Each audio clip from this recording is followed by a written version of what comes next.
Well, we've been hearing about those long 911 wait times across the city, seems for months now. But the mayor is out with some good news today. Let's bring in our Nick Westoll. Nick, officials providing improvements, details on service improvements, but those come with a cost.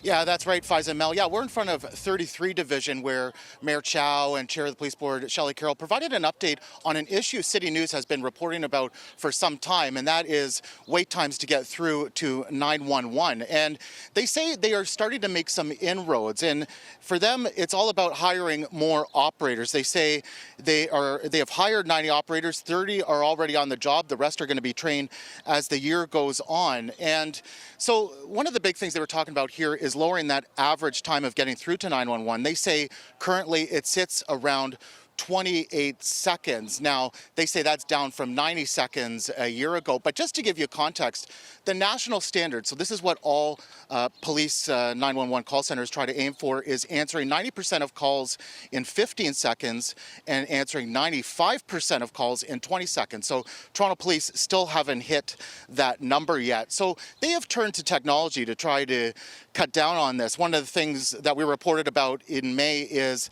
a next generation 911, a text back feature. So the service, 27% of calls that come into 911 are pocket dials. So what they've introduced now is if somebody calls in and hangs up, you'll get a text message now that says, did you mean to call 911? And if so, reply yes, and somebody will call back. So as part of this effort to reduce these wait times is to try to push people to non-emergency lines. So recently you may have heard about, they launched Star TPS, Star 877. That's a new way to get through to the non-emergency line. But one of our colleagues at City News, she recently tried to call police on the non-emergency line to get through. She waited, get this, 4 hours and 46 minutes to get through. So that's something we asked Superintendent Greg Watts about here at this news conference, about how they are responding to these long wait times on the non-emergency line.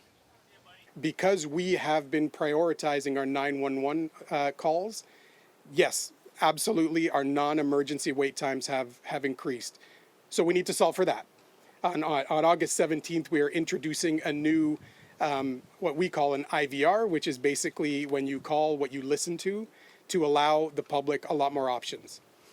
So also as part of this news conference, they were talking about broader hiring for the service. So those frontline officers that would respond to calls. And Councillor Carroll, she was telling us that they are currently at the provincial maximum of hiring new officers. So they're putting through 4 classes of 90 officers each. It's hoped to get all of these frontline officers to every division in the city to try to make a difference. So once you actually get through to 911, the wait time for an officer to get on scene is a bit shorter. And also another issue that they've tried to tackle is long-term stability. So making sure funding is in place to make sure this can happen and address these ongoing issues. So coming up on City News later today, we're going to take a closer look at 911 wait times. And of course, we'll have that for you on City News at 5 and 6.